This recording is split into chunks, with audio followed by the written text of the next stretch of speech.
Hello students, welcome to the channel study with Giri sisters. तो हम chapter 25 कर रहे थे हाइट एंड डिस्टेंस, और बहुत ज़्यादा गैपिंग हो जाता है। सॉरी फॉर दैट, क्योंकि मुझे भी उस तरीके का रिस्पांस नहीं मिलता है, तो वो वाली एनर्जी नहीं आती है कि मैं भी वीडियो बनाऊँ। प्लीज़ अगर आप लोगों को कंटेंट चाहिए तो आप भी अपडेटेड रहिए, इस तरीके के कमेंट्स करते रहिए कि मैम हमें ये वीडियो चाहिए, तो उस पर हम वर्क करेंगे। अगर सामने वाले का रिस्पॉन्स नहीं होता है तो हम भी एफर्टलेसली वर्क करते हैं, और जहाँ तक मुझे टाइम ही नहीं मिलता है उस तरीके से। और अब तो छुट्टियाँ पड़ गई हैं, मेरे पास भी वक्त है, टाइम है, तो अगर आपको जो भी डाउट्स है वो आप पूछ सकते हैं, या फिर किसी चैप्टर का वीडियो चाहिए तो आप उसे भी कमेंट में लिख सकते हैं। तो चलो स्टार्ट करते हैं। जहाँ पे हमने एंड किया था क्वेश्चन नंबर 6 तक हमने कंप्लीट कर लिया था, और 7 नंबर है यहाँ पे क्वेश्चन। मेरे पास सिर्फ क्वेश्चन है, तो बुक भी अभी अवेलेबल नहीं है। मैंने बुक का भी पिक्चर मैं लेकर आई हूँ, क्योंकि मैं आउट ऑफ स्टेशन हूँ। तो इस तरीके की चीज़ें थोड़ी सी प्रॉब्लम क्रिएट कर देती है, बट पढ़ाई नहीं रुकनी चाहिए। हमारे पास क्वेश्चन है, हम सॉल्व कर लेंगे, ठीक है। तो क्वेश्चन नंबर 7 क्या कह रहा है, इस तरीके से है। If the angle of elevation of the top of the chimney with respect to the point situated in the same plane is 60 degree, है ना, and the angle of elevation from the top of the chimney with respect to the point situated at the distance 24 metre from the point is lying on the same straight line is 30 degree, ठीक है। Then find the height of the chimney, ठीक है। तो ये जो question है इसको हम एकदम धीरे धीरे से आराम से पढ़ते हैं और उसका आंसर निकालने की कोशिश करते हैं। सबसे पहले क्या कह रहा है ये देखते हैं। हमने ऑलरेडी ये जान लिया है कि elevation, angle of elevation, angle of depression क्या होता है, ठीक है। तो क्वेश्चन क्या कह रहा है एक बार और देखते हैं। Angle of elevation from the top of the chimney, कोई एक चिमनी है इस तरीके से, ये हमारी चिमनी है, और इसके टॉप से एंगल ऑफ एलिवेशन कितना बना रहा है, द सेम प्लेन, एक प्लेन के साथ में कितना एंगल बना रहा है, 60 डिग्री का एंगल बनाया जा रहा है, ठीक है, 60 डिग्री। तो ये जो एंगल हमने अज्यूम कर लिया ये है 60 डिग्री, ठीक है। मान लेते हैं कि A B is the chimney, ठीक है, और इसने सी तक angle of elevation C angle C पे बन रहा है। उसके बाद क्या कह रहा है कि and the angle of elevation from the top, इसी टॉप से, यहीं से, एलिवेशन का क्या मतलब है, जहाँ से हम देख रहे हैं, है ना, जहाँ से ऑब्जर्वर है, ऑब्जर्वर जहाँ से देख रहा है, ठीक है। तो यहाँ से ही जो है, यहाँ से जो एंगल बन रहा है इसके अकॉर्डिंग, है ना, इसके अकॉर्डिंग जो एंगल बन रहा है वो क्या है कि with respect to the point situated at the distance 24 metre from the point lying, इस पॉइंट से 24 मीटर आगे की तरफ जाएंगे तो हमें जो एंगल बन रहा है वो क्या है, 30 degree. The same line is 30 degree. तो ये बना रहा है कितना, 30 डिग्री। और यहाँ से जो डिस्टेंस है, ये जो डिस्टेंस है ए बी सी डी, अगर हमने मान लिया तो सी डी जो है वो 24 मीटर के डिस्टेंस पे कितना एंगल बना रहा है, 30 डिग्री बना रहा है। तो हमें क्या निकालना है, find the height of the chimney, हमें इस चिमनी की हाइट निकालनी है। एक बार मैं हिंदी में भी बता दूँ इसे,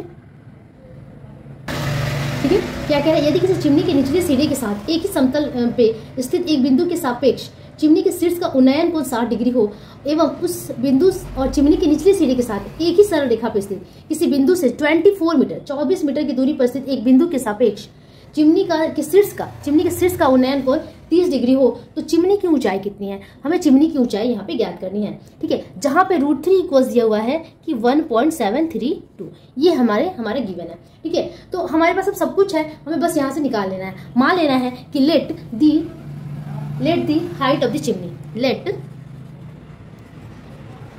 height of chimney equals x मान लेते हैं। हमने इसे क्या मान लिया, x मीटर अज्यूम कर लिया, ठीक है। Height of the chimney is x metre, ठीक है। हमें निकालना क्या है, हमें यही निकालना है। तो पहले हम इस ट्रायंगल को ले लेंगे, ठीक है।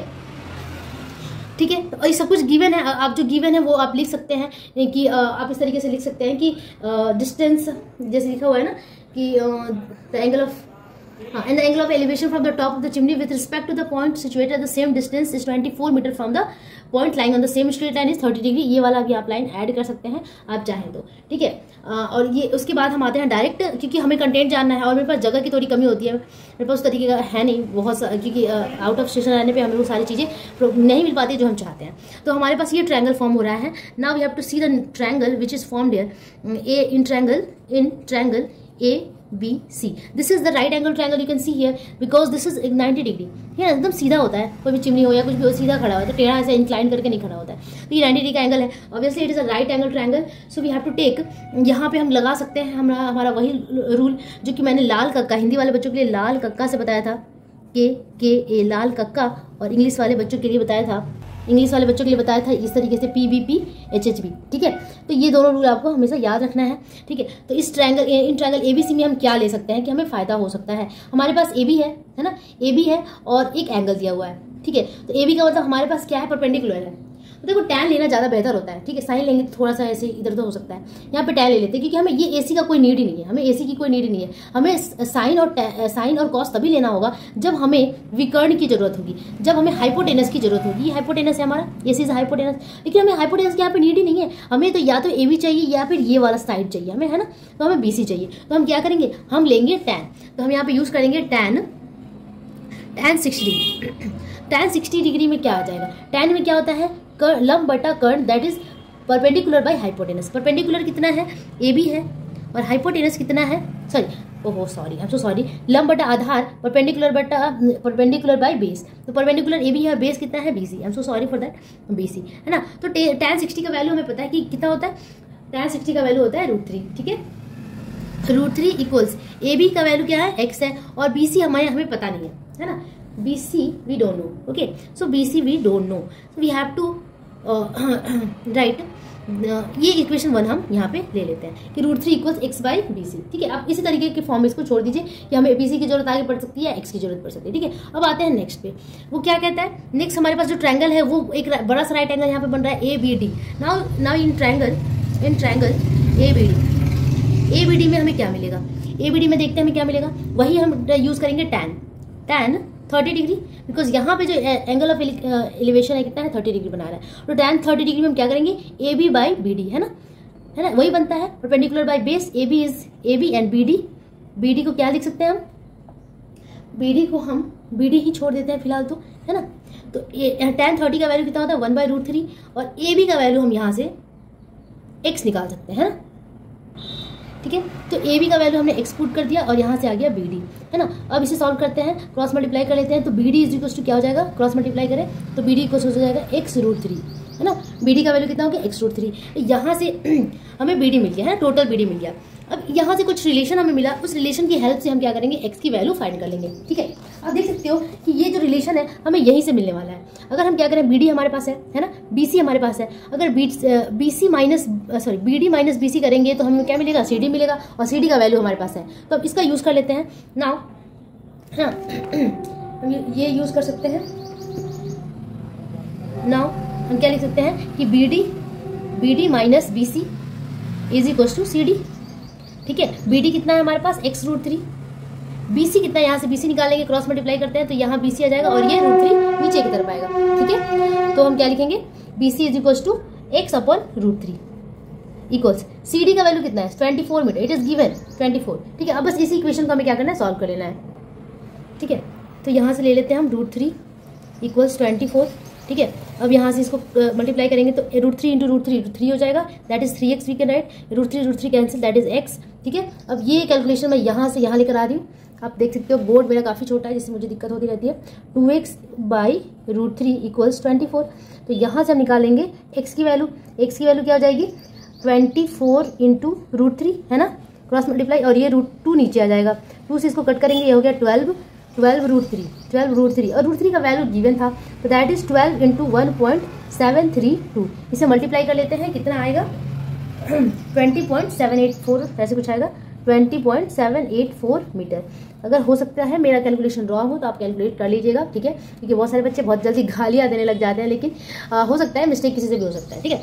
तो इस तरीके से हमने इस क्वेश्चन को सॉल्व कर लिया। बहुत ही आसान क्वेश्चन था। एक्चुअली हमें करना क्या है, जब भी इस तरीके का क्वेश्चन होता है क्वेश्चन को 2-3 बार पढ़ें और इसका फिगर ड्रॉ कर लें। जैसे ही आपका फिगर बन जाता है ना, क्वेश्चन सॉल्व करना तो यूँ ही आप कर लेंगे, क्योंकि उसमें कुछ है ही नहीं, इसमें बस हमें tan ही लगाना है और tan का वैल्यू हमें पता होना चाहिए। ये जो लाल कक्का है ये फॉर्मूला लर्न होना चाहिए, बस इसके बाद ये बन गया। तो इस तरीके से हमने क्या किया, हमने निकाल लिया वैल्यू ऑफ x, और x वी हैव क्या हमने अज्यूम किया था, we have assume the height of the chimney. आपको x में आंसर नहीं छोड़ना है, क्योंकि अगर आप बोर्ड देने जा रहे हैं तो आपको x में बिल्कुल भी नहीं छोड़ना है, बोर्ड हो या ये आपको हैबिट बना लेना है। आपको लिखना क्या है कि height of chimney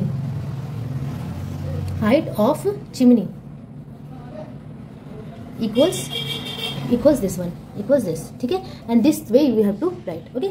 Now we have to come to the next question. Okay, let us see question number 8.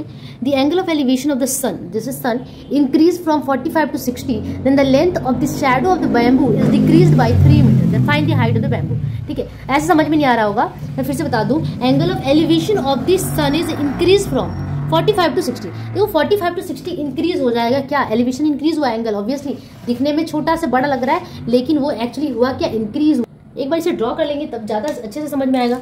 ये हमारा क्या है, एक बैम्बू है ना। इसका एंगल ऑफ एलिवेशन क्या हुआ, is increase from 45 to 45 degree का एंगल बना रहा था ये पहले, है ना। इस तरीके से 45 का एंगल बना रहा था यहाँ पे। अब ये क्या हुआ, इज डिक्रीज टू 60, मतलब अब एंगल क्या हुआ, angle of elevation of the sun is increase to 45 to 60 हो गया। अब यहाँ से इंक्रीज हो गया तो ऑब्वियसली यहाँ से यहाँ खिसक क्या क्या होगा, तभी ये इंक्रीज होगा। क्योंकि आप देख सकते हैं कि इधर जितना पास आएगा, जितने खंबे के पास आएगा उतना ही एंगल उसका बढ़ता जाएगा। जितना हम पास जाते हैं ना उतना ही हमें सिर ऊपर उठाना पड़ता है, जितना दूर जाते हैं उतने ही ईज के साथ हम क्या कर सकते हैं, देख सकते हैं, है ना। तो जो देख रहा है, इस सन को अगर हम देख रहे हैं, ठीक है, सन को अगर हम देख रहे हैं तो यहाँ से इजीली हम देख पा रहे हैं। लेकिन जब हम इधर खिसकते हैं तो हमें दिखने में दिक्कत होती है, तो ऑब्वियसली एंगल हमें सिर ज़्यादा उठाना पड़ेगा, तो यहाँ पे एंगल बढ़ जाएगा। ठीक है, तो यही वाला जो है घटनाक्रम यहाँ पे चल रहा है, एंगल बढ़ जा रहा है। तो पूछा जा रहा है कि what is the height of the खंबा, what is the height of the bamboo. ठीक है, तो उस बैम्बू का जो खंबा है, जो भी है, उसका हाइट क्या है, ये हमें निकालना है। एक बार मैं हिंदी में भी बता दूं, सूर्य का उन्नयन कोण अगर 45 से 60 डिग्री हो जाता है तो एक बांस की छाया की लंबाई, जैसे शैडो, इसका शैडो पड़ रहा है ना, शैडो का लेंथ क्या होता है, छाया की लंबाई 3 मीटर घट जाती है। बांस की छाया की लंबाई 3 मीटर क्या हो गई, घट गई, है ना। अब आप देख सकते हो कि जो छाया है ये यहाँ तक आ रही है, लेकिन 3 मीटर घटने के बाद वो छाया यहाँ आ गई है। तो ये जो लेंथ है ये 3 मीटर होगा, ये 3 मीटर होगा, है ना। तो ये जो लेंथ है वो 3 मीटर होगा। सपोज कर लेते हैं कि A B is the bamboo, और उसका जो पहला जो ये था, यहाँ पे सी दे देते हैं, यहाँ पे डी दे देते हैं। तो बी डी क्या है, बड़ी वाली छाया थी, और उसका जब लेंथ घटा तो यहाँ पे 3 मीटर घटने के बाद ये हो गया 60 डिग्री का एंगल। तो हमें क्या निकालना है, ए बी निकालना है, just like a previous question. तो एकदम प्रीवियस क्वेश्चन की तरह इसे हमें सॉल्व करना है। सेम वही करेंगे कि let the height of bamboo या फिर बैम्बू ट्री, जो भी लिखा होगा आपकी बुक में आप उसके अकॉर्डिंग कर दीजिएगा। बैम्बू कितना है, x मीटर हाइट है। ठीक है, तो हमने यहाँ पे ए बी ले लिया, here A B equals x metre. ठीक है, और जो भी गिवन है वो आप प्लीज लिख लीजिए, क्योंकि मैं लिख नहीं रही हूँ। आपको एक दो लाइन यहाँ पे ऐड करना होगा कि the angle of elevation from the sun is 60 degree. ठीक है, when the length of the shadow is decreased by 3 meter, the angle of elevation is 45 degree. तो ये 2 लाइन आपको वहाँ पे लिखना होगा। ठीक है, हम आते हैं सीधे मुद्दे पे, हम आते हैं सीधे ट्रायंगल्स पे। तो नाउ इन ट्रायंगल, ठीक है, तो here we can see that we can here from figure we can write from figure से हमें क्या मिल रहा है कि सी डी का लेंथ कितना है, 3 मीटर। ठीक है, और ए भी हमने अज्यूम कर लिया x मीटर, है ना। तो हम ले लेंगे यहाँ पे टैन इन ट्रायंगल, सॉरी पहले ट्रायंगल को मेंशन करते हैं कि in triangle A B C में हमें क्या मिला, टैन, इसमें क्या मिला, टैन 60 डिग्री। टैन 60 इक्वल्स क्या लिख सकते हैं, परपेंडिकुलर बाय बेस होता है। परपेंडिकुलर क्या है, ए बी है, ए बी यानी कि x मैं डायरेक्ट यहाँ पे लिखती हूँ, क्योंकि ए बी हमने x यहाँ पहले ही मेंशन कर दिया है, तो यहाँ पे डायरेक्ट लिखते हैं x अपन बी सी, है ना, BC। तो यहाँ से हम निकालेंगे BC। tan 60 का वैल्यू कितना होता है, √3 x अपन BC। तो यहाँ से हमें मिल गया BC इक्वल्स क्या हो जाएगा, BC इक्वल्स आप क्रॉस मल्टीप्लाई करेंगे तो BC इंटू √3 होगा। तो यहाँ पे BC इक्वल्स क्या हो जाएगा, x अपन √3। ठीक है ना, क्रॉस मल्टीप्लाई हो गया। तो BC का वैल्यू हमने यहाँ से निकाल लिया। This is our equation number 1। Now we have to do the same thing from the triangle ABD क्या है, राइट एंगल ट्रायंगल है, यहाँ 90 डिग्री ऑब्वियसली बन रहा है। तो ABD, ओके, तो आप देख सकते हैं ट्रायंगल ABD, अगर हमने ABD ट्रायंगल लिया तो tan 45 बनेगा। तो यहाँ क्या लिखेंगे, tan 45 डिग्री। ठीक है, tan 45 is equal to AB by BD होगा, क्योंकि लंब बटा आधार परपेंडिकुलर बाय बेस। ठीक है, लंब हमारा AB है, BD क्या है, बेस है। अब आप देख सकते हो कि tan 45 का वैल्यू तो 1 होता है, AB को हमने क्या ले लिया है, x पहले ले लिया है, इक्वल्स बाई BD। अब यहाँ से हमें क्या मिल गया, BD is equal to x। ये हो गया इक्वेशन नंबर 2, है ना। BD का वैल्यू कितना आ गया, x हो गया। अब हमें वही नियम सिम लगाना है, क्योंकि हमें x की वैल्यू कैसे भी एक्सट्रैक्ट करना है, कैसे भी निकालना है। तो आप देख सकते हो कि BD में से अगर हमने BC को माइनस कर दिया तो 3 आ जाएगा ना। तो हम वही वाली स्ट्रैटेजी यहाँ भी लगाते हैं जो प्रीवियस क्वेश्चन में किया हमने क्या किया कि BD, now we can say that now BD minus BC is equal to CD। We can say BD minus BC is equal to CD, है ना। तो BD का वैल्यू कितना है, 1 है, और BC का वैल्यू कितना है हमारे पास, x√3 है, इज इक्वल टू CD है 3। ठीक है, तो यहाँ से इसको सॉल्व कर लेते हैं।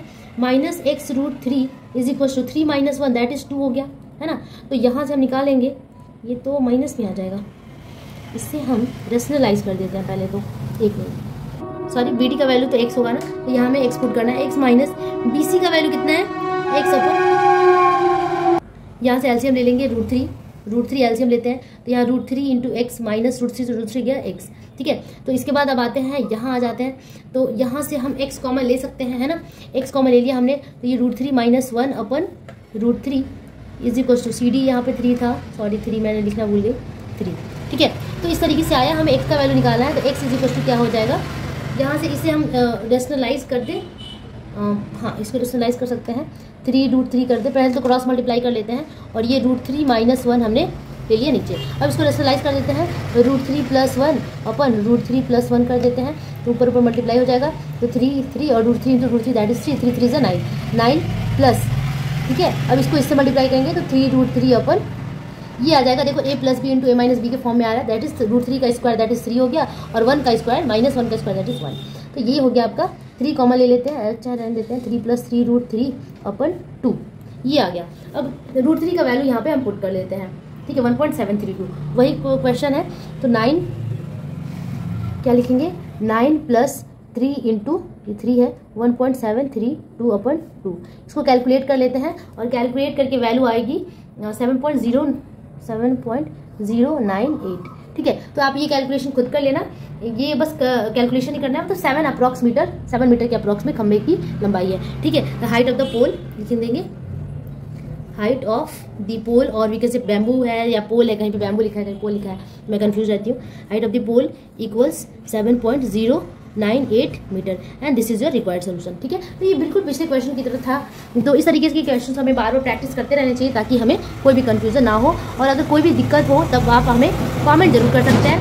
बहुत ज़्यादा यहाँ पे शोर होता है, क्योंकि now I am in West Bengal, और यहाँ पे मेरा घर बिल्कुल ट्रैक के पीछे है, ट्रैक के सामने है, रेलवे ट्रैक है, आगे सड़क है, रोड है, जिसकी वजह से इस तरीके के ऑब्स्टेकल्स, इस तरीके के डिस्टर्बेंस होते रहते हैं, I am sorry for that, ठीक है। लेकिन क्या करें, पढ़ाई को कंटिन्यू करना है, तो इस तरीके से आप इस क्वेश्चन को सॉल्व कर सकते हैं। होपफुली आप लोगों को समझ में आया होगा, अगर ना समझ में आए तो 1 से 2 बार देखिए, जरूर समझ में आएगा, तभी अगर कोई दिक्कत हो तो कमेंट जरूर कीजिए। Thank you so much for watching, bye bye, take care.